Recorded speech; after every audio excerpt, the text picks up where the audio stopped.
Tucker Carlson ja tema rumalate kaaslaste kamp valetavad taas internetis, et klikke saada. On suur kära kolmanda partei käivitamise ümber, mille nad pidid eile välja kuulutama.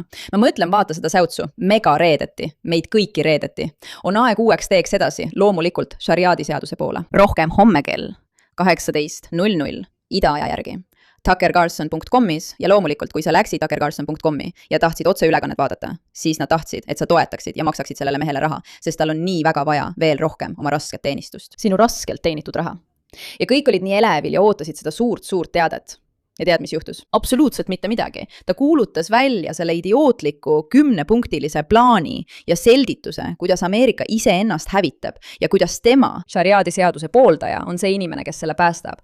Jah, tema ja Tom Massey ning Joe Kent ja MGE. Need on need imelised, geniaalsed inimesed, kes teevad Ameerika jälle imeliseks. Ja las ma ütlen sulle seda. Kõik internetis pilkavad seda meest. Peale selle, et ta kasutab sellist avalikku ootust oma teadaande suhtes selleks, et panna inimesi talle raha maksma, mis juba iseenesest ütleb sulle absoluutselt kõik, mida sa pead Tucker Carlsoni moraali kohta teadma. Sul on inimesi alates Nick Fuentesest kuni Ben Shapironi ja kõigini, keda sa suudad ette kujutada, kes seda meest kritiseerivad, sest tead mis? Tucker Carlson ei ole Ameerika jaoks lahendus. Ja seda näevad sõna otseses mõttes kõik. Ta on šariaadit pooldav tüüp. Ja kui sa pole seda klippi näinud, oota veel, sest me näitame kohe, mitu korda see mees arvab, et ta peaks islamit kiitma, et ehitada Ameerikas taas tõeline kristlik riik. Ja me teame, et nad mõtlevad partei loomisele. Ma mõtlen, see on ilmne. Sul on Joe Kent, kes seda tunnistab, eks? Meie varandus ja meie pojad ning tütred saadetakse endiselt välismaale. Meie parimad ja andekamad saavad surma. Jällegi kasutavad nad sõjavastast meelsust, kuid nad on teatanud, et oleksid väga õnnelikud kolmanda partei üle. Ja nad kasutavad seda. Meid reedeti, kuid me saame ikkagi üles ehitada selle Ameerika, mida meile lubati. Tucker selgitab, kuidas seda teha. Homses otseülekandes, kolmapäeval, kell 18:00. Remolding America after the great betrayal. Ja siin on teil pilt Trumpist. Enne seda nad teevad selle suure asja, selle suure asja, selle suure asja. Ja loomulikult, tegelikult ei juhtu mitte midagi. No ma ütlen, te peate nägema, mida Nick Fuentes selle kohta ütleb. Ta on lõbus ja naljakas ning kohutav inimene. Aga selles osas tal on siiski õigus. Tere tulemast saatesse The Pushback. Mina olen Erik, teie saatejuht. Kindlasti tellige kanal. Ja täna õhtul räägime veidi Tucker Carlsoni suurest teadaandest täna õhtul. Kas sa nägid seda? Jah, Tucker meelitas kõik täna õhtul oma saadet vaatama, sest ta vihjas eile sisuliselt kolmanda partei loomisele või mingisugusele presidendikampaaniale. Me kõik nägime seda fotot eile. Tucker Carlson võõrustas Thomas Massey'd, Marjorie Taylor Greene'i ning Joe'd koos oma perega Maine'i talus. Ja tema Green, Kent ja Massey vihjasid sellele, mis oleks võinud olla. Ameerika ennekõike suunitusega kolmanda erakonna loomine või isegi presidendikampaania või mingisugune poliitiline projekt. Ta ütles, et tal on selle kohta täna õhtul, suur teadaanne. Kell 7 ja ta avaldas saate. Ja suur teadaanne ei olnud kolmanda partei loomine ega presidendikampaania. See oli 10-punktiline plaan, kuidas Ameerika taas õigetele rööbastele saada. Ja ma ei tea, kas sa seda vaatasid. Aga mina vaatasin. Ma vaatasin kogu selle 1 tunni ja 40 minuti pikkuse monoloogi ära. Kogu selle 1 tunni ja 40 minuti pikkuse teadaande. Milline jama. Yeah. Lihtsalt üks suur jama. Ja ma suhtusin sellesse objektiivselt. Läksin sinna mõttega, et võib-olla pean seda toetama. Mõeldes, et nad võivad jätta mulle valiku võimaluseta, sõltuvalt sellest, mida nad esitavad. Võib-olla pean lihtsalt rivvi astuma ja seda toetama, kuna see on kõige lähedasem meie 2028 aasta visioonile. Nii et ma läksin sinna tõesti objektiivselt ja avatud meelega, kuigi olen ilmselgelt kallutatud. Mul on isiklik kana kitkuda Tuckeriga ja ma ei nõustu temaga ideoloogiliselt. Sellegi poolest andsin sellele võimaluse. Ma vaatasin selle kõik ära. Ja kas sa tahaksid teada, mis need 10 punkti on? Noh, see 10 punkti plaan ei ole tegelikult üldse mingi plaan. Need pole isegi punktid. See on pigem nagu 10 omadussõna nimekiri. See pole isegi punktide nimekiri. Ühtegi punkti ei esitata. See ei ole poliitiline programm. See ei ole doktriin. See ei ole plaan, sest puudub igasugune teave. Puuduvad üleskutsed tegutsemiseks. Pole tegevuspunkte. Tegelikult pole isegi ideid. See 10-punktiline programm, mida ta eelnevalt reklaamis. Kas sa tõesti oled nii üllatunud ja šokeeritud ning ei suuda uskuda, et Tucker Carlson siin lihtsalt selleks, et saada rohkem tähelepanu ja vaatajaid oma sisule, aga tegelikult ei paku mingit sisu? Mis mõttes? Ei, eile meelitas ta meid seda jama vaatama, teeseldes, et hakkab kolmandat parteid looma. See on sõna otseses mõttes nimekiri omadussõnadest, eriti suurtest poliitilistest märksõnadest. Mida ma selle all mõtlen? Ma kannatasin seda tund aega ja 45 minutit ära. Esimene punkt 10 punkti plaanis. Õiglus. Õiglus on esimene punkt. Tahad teada veel ühte? Tervis. Tervis on veel üks punkt 10 punktilises plaanis. Kuidas oleks veel ühega? Õudses. See on hea. Ei ole ühtsus. On tegelikult lihtsalt ühtsus. Ühtsus, loomulikult. Tervis, ühtsus, õiglus, loomulikult. See on ju lihtne teha. Teeme lihtsalt nii. Ma mõtlen, sa pead ju sellele ette mõtlema. Ma mõtlen. 30 punktist on 10 punkti programm. Tervis. Ühtsus, õiglus, ausus, sõnsus, illu, tootlikkus. Ma ei mõtle seda välja. See ei ole nali. Need on 10-punktilise plaani 10 punkti. Just, sellepärast ei pea sa seda otseülekannet vaatama, sest see on täielik jama, mida nad peale suruvad. Aga Ben Shapirol on terve teooria, miks ta seda teeb ja mis tegelikult toimub. Kuulame, mida ta BBDs ütles. Mul on üks outs, mille nad postitasid.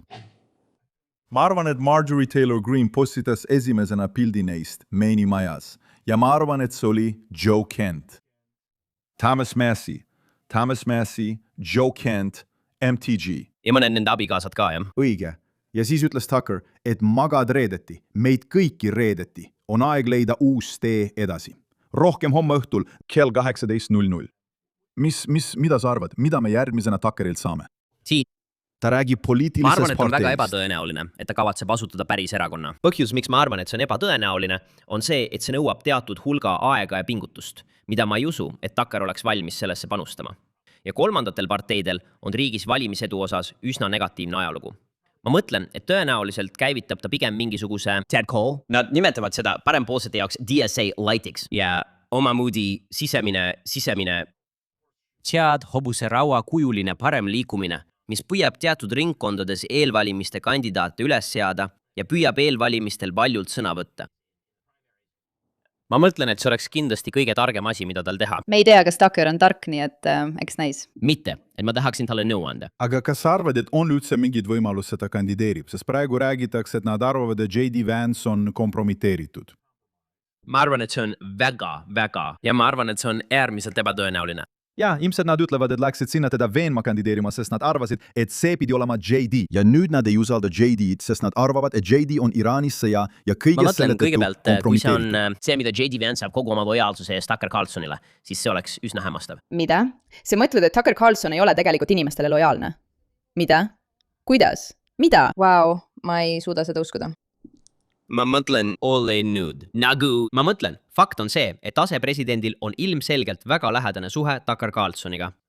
Tead, see on tema õigus. Tema poeg töötas kunagi tema heaks. Eks. Jah, Buckley töötas tema kontoris. Ma mõtlen, mul ei ole Buckley vastu midagi. Olen kuulnud, et on tore mees. Nii et jah, see suhe on ilmselgelt üsna lähedane. Ma oleksin üsna šokeeritud, kui Tucker niimoodi JD-d reedaks. Ma arvan, et see oleks kummaline. Kui me asusime looma kinga, eks? Nii et vot, nii see ongi. See on Ben Shapiro teooria kogu selle asja kohta, mis on umbes selline. Vaata, ta ei püüa tegelikult presidendiks saada. Mida ta üritab teha, on anda oma vaatenurk, oma vaade asjadele.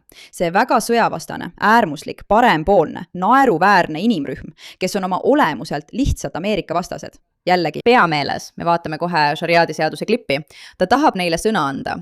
Ja nii ta üritabki kogu seda asja käivitada, mis tegelikult polegi päris asi, mida käivitada. Ma mõtlen, kuula Joe'd.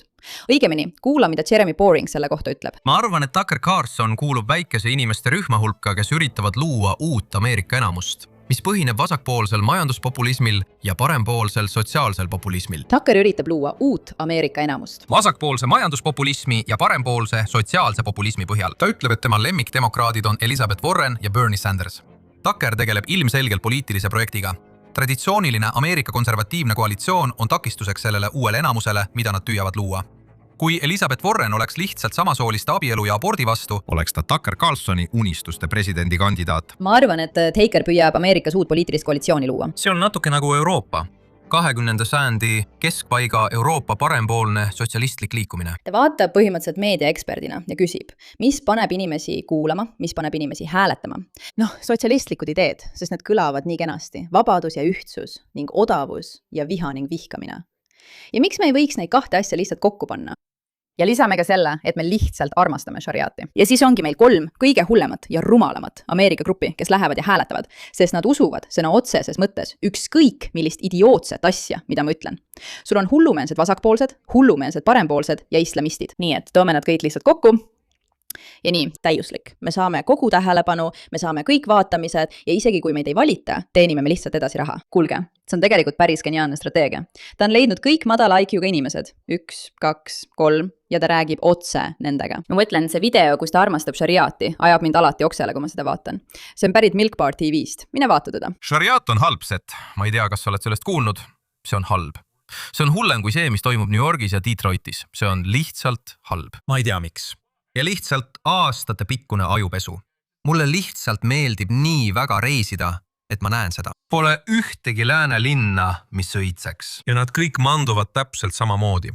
Ma ei ole moslem, ma ei poolda šariaadi seadust, aga millega võrreldes? Baltimooriga võrreldes? Teate küll, ole vait. Sest ma reisin väljaspool lääne maailma, valget maailma. Ma lihtsalt ütlen ausalt, valge maailm. Ma reisin palju Lähis-Idas. See on hämmastav. See on hämmastav.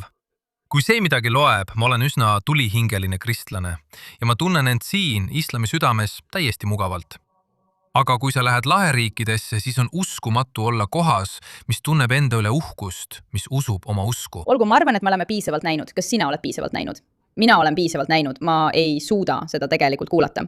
Vaata, see on üsna lihtne. See on Tucker Carlsoni plaan. Ta ei kavatse tegelikult parteid luua. See pole siin oluline. Mida Tucker Carlson teeb, on see, et ta püüab leida 3 erinevat madala IQ-ga inimeste gruppi, mõeldes nagu meediamogul ja öeldes, milline on see inimeste grupp, kes on piisavalt rumalad, et tõesti uskuda, et sotsialism on imeline. Ja jah, me armastame šariaadi seadust ja olgem alati vihased. Tal on äärmuslik vasakpoolsus, äärmuslik parempoolsus ning moslemid, kes tulevad suurtes hulkades ja immigrandid ja ta mõtleb nagu meediainimene. Ta ütleb, mida me saame teha, et neid inimesi ärritada ja vihastada, panna neid hääletama, vaatama ja jälgima, et ma saaksin veelgi kuulsamaks kui praegu. Tegelikult on see päris geniaalne käik. Ja just sellepärast on tema 10-punktiline plaan täielikku jama ega sisalda midagi konkreetset. See oli lihtsalt järjekordne meediapeibutus kellegi poolt, kes mõistab meedia jõudu. Kui sa leiad need rumalad enamused, kui sa leiad kõik need vasakpoolsed, kes usuvad, et sotsialism lahendab kõik probleemid, ja kui sa leiad kõik need parempoolsed, kes on lihtsalt kõige peale vihased, ja sa leiad suure hulga sisserändevastaseid inimesi ja islamiste ning paned nad kõik kokku, siis boom, sul ongi miljonid vaatajad ja miljonid valijad. Teda ei huvita Ameerika, teda huvitab ainult tema ise. Nii on see olnud algusest peale ja selle nägemiseks ei pea geenius olema. Aitäh tähelepanu eest, härra Monta!